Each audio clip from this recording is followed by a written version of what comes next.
అమ్మా మా చుట్టాలని పిలుస్తలేవు పెడతలేవు ఎన్నడన్నా బుక్కెడేస్తలేవు అని పంచాయతీ పెట్టుకున్నావుగా నాతోటి.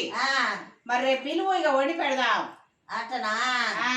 రేపు శివరాత్రి కదనమ్మా, అందుకనే రమ్మంటున్నా. అట్లనా? రామ రామ.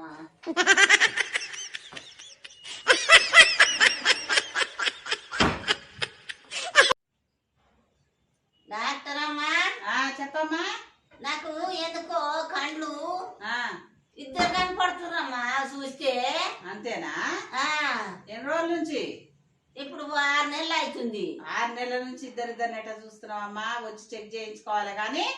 అట్లనా? చూస్తావా అమ్మా? చూస్తుంది.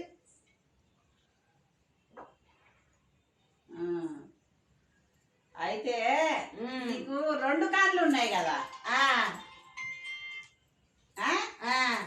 2 కాళ్ళలో ఒకటి తీసేస్తే ఒక్కరే కనపడతారు. అయ్యో రామ రామ.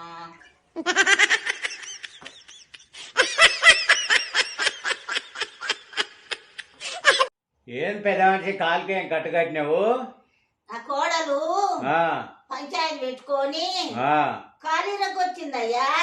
అయ్యో, మరి హాస్పిటల్ అయినా పోతున్నావా? పోతున్నా, పోవాలి, పోయి చూపించుకుంటా. పో పో. ఏందమ్మా నీ కాళ్ళకి 2 కట్లు కట్టినావు?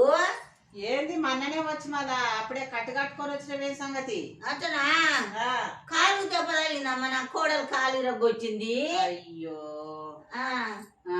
మరి నీ కాళ్ళకేం కట్టు కట్టినవా అమ్మా? 2 కాళ్ళు ఉన్నాయమ్మా. అతనా? నీకు 2 కోడలు ఉండరా? అవును.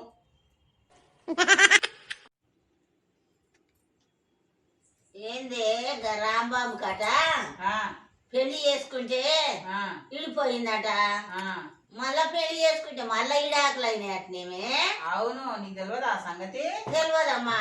ఫస్ట్ భార్య కట అన్ని అబద్ధాలు చెప్పేదట. ఓ దగ్గర పోయి ఓడి చేసి తాగొచ్చి తాగలేదు అనేదట, అంత ఆగమాగం చేసి నేనేం చేయలేదు అని చెప్పేదట. ఆ భార్య కోపం వచ్చి అబద్ధం చెప్పినందుకు విడాకులు ఇచ్చిపోయిందట.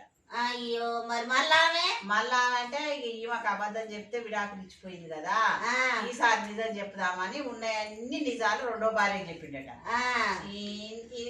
ఇట్లా ఉన్నది నిపాన, ఆ భార్య కూడా విడాకులు ఇచ్చిపోయింది. అట్లనా? అట్లా. అయ్యో రామ రామ.